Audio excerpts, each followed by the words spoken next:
Hello दोस्तों, आप सभी को पता ही होगा कि भारत में 1990 से पहले इंफ्रास्ट्रक्चर की अच्छी सुविधाएं मौजूद नहीं थी, पर उन्हें अपग्रेड करने के लिए बहुत सारे प्रोजेक्ट्स पर तभी से ही सोचना शुरू हो गया था।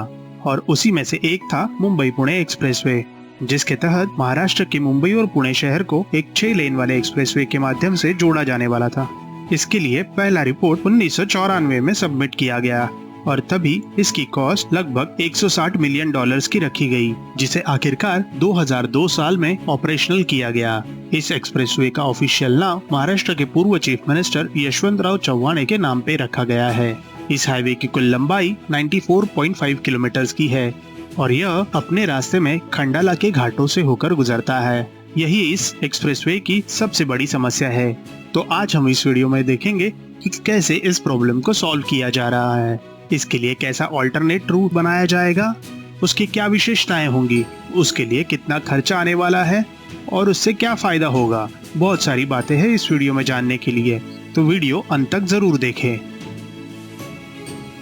तो वीडियो में आगे बढ़ने से पहले क्यों ना इस चैनल को सब्सक्राइब किया जाए और साथ में ही नोटिफिकेशन बेल दबाना ना भूले। तो दोस्तों, जैसे कि मैंने आपको पहले ही बताया है कि इस मुंबई पुणे एक्सप्रेसवे की सबसे बड़ी समस्या है कि इसे खंडाला के घाटों से होकर गुजरना पड़ता है, जिसमें यहाँ बहुत बड़ा ट्रैफिक जाम लग जाता है। और उससे भी बड़ी दिक्कत यह है, इस जगह पर ओल्ड मुंबई पुणे हाईवे और मुंबई पुणे एक्सप्रेसवे दोनों एक होकर दौड़ते हैं।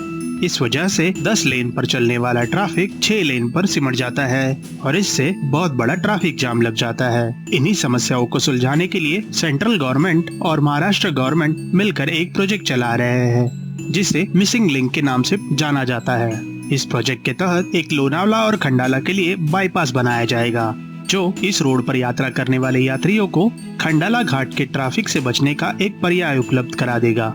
इस प्रोजेक्ट के रूट की शुरुआत खालापुर टोल नाके से होगी, जो कुसगांव तक जाने वाला है, जिसके तहत 2 वायाडक्ट और 2 टनल्स का निर्माण किया जाएगा, जो खंडाला के बोरघाट के नीचे से होकर गुजरने वाला है, जिससे यात्री इस एक्सप्रेसवे पर आने वाले तीखे टर्न और स्लो ट्रैफिक से बच पाएंगे।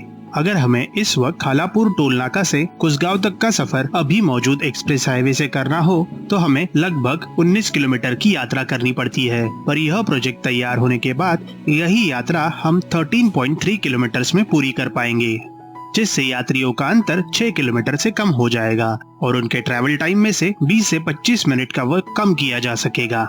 इसके अलावा खालापुर टोल नाका से खोपोली एग्जिट तक मौजूदा रोड का एक्सपांशन किया जाने वाला है, जहां पर अभी सिर्फ 3 लेन जाने के लिए और 3 लेन आने के लिए है। उसमें और 1 लेन ऐड करते हुए इसे दोनों तरफ 4-4 लेन का करते हुए 8 लेन वाला रोड बनाया जाएगा। इस प्रोजेक्ट के तहत खोपोली टोल नाका के बाद एक 8 लेन वाले डाइवर्जन की शुरुआत हो जाएगी, जिसे 2 पुल और 2 टनल्स की सहायता से बनाया जाएगा। इस मिसिंग लिंक का सबसे पहला ब्रिज 770 मीटर्स ऊंचा और 30 मीटर्स चौड़ा होगा। उससे आगे जाकर ट्विन टनल्स का निर्माण किया जाएगा, जिसमें से एक टनल 1.6 किलोमीटर लंबा और दूसरा टनल 1.12 किलोमीटर लंबा होगा। उसके आगे एक बहुत ही बड़े केबल ब्रिज का निर्माण किया जाएगा, जिसकी लंबाई 645 मीटर्स की होगी और ऊंचाई 135 मीटर्स की होने वाली है। यह इस टाइप का भारत का सबसे पहला ब्रिज होने वाला है। और सबसे आखिर में और एक ट्विन टनल का निर्माण किया जाएगा, जिसमें से हर टनल की कुल लंबाई 8.9 किलोमीटर की होगी। इन टनल्स के निर्माण में सेफ्टी का भी खास ख्याल रखा जाएगा और इसी को ध्यान में रखते हुए हर टनल में 500 मीटर पर एक इवैक्यूएशन शाफ्ट का निर्माण किया जाएगा, जो दोनों टनल्स को जोड़ने का काम करेगा, ताकि आपात स्थिति में ट्रैफिक को डाइवर्ट किया जा सके। इसके अलावा इन टनल्स में सीसीटीवी मॉनिटरिंग, वेंटिलेशन जैसी सुविधाएं भी दी जाएंगी। अगर इन टनल्स की जियोग्राफी की बात करें तो यह ऑन एन एवरेज 150 मीटर जमीन के अंदर से होकर गुजरने वाले हैं। यह टनल अपने रास्ते में लोनावला लेक के नीचे से होकर गुजरने वाला है। अगर इस प्रोजेक्ट के लागत की बात करें तो इसके कंस्ट्रक्शन में लगभग 4,797 करोड़ रुपीस का खर्चा आने वाला है। अगर हम इस प्रोजेक्ट एनवायरनमेंट पर होने वाले इफेक्ट की बात करें तो इसके कंस्ट्रक्शन के लिए लगभग 5,300 पेड़ों की कटाई की जाएगी, जिनकी भरपाई करने के लिए एक्सप्रेसवे के आसपास लगभग 48,000 पेड़ों को लगाया जाएगा।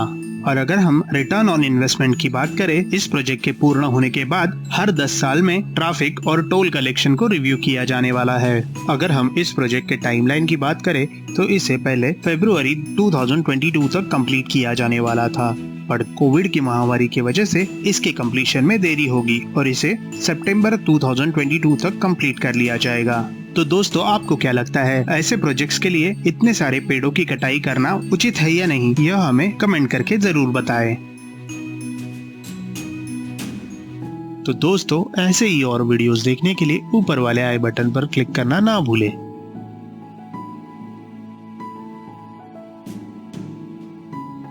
तो दोस्तों, आप इस प्रोजेक्ट के बारे में क्या सोचते हैं और ऐसे कौन से प्रोजेक्ट हैं जिसके बारे में हमें डिटेल वीडियोस बनानी चाहिए, यह हमें कमेंट करके जरूर बताएं। और लाइक, शेयर, सब्सक्राइब करना ना भूलें। फिर मिलेंगे ऐसे ही एक नए वीडियो के साथ। तब तक के लिए अलविदा।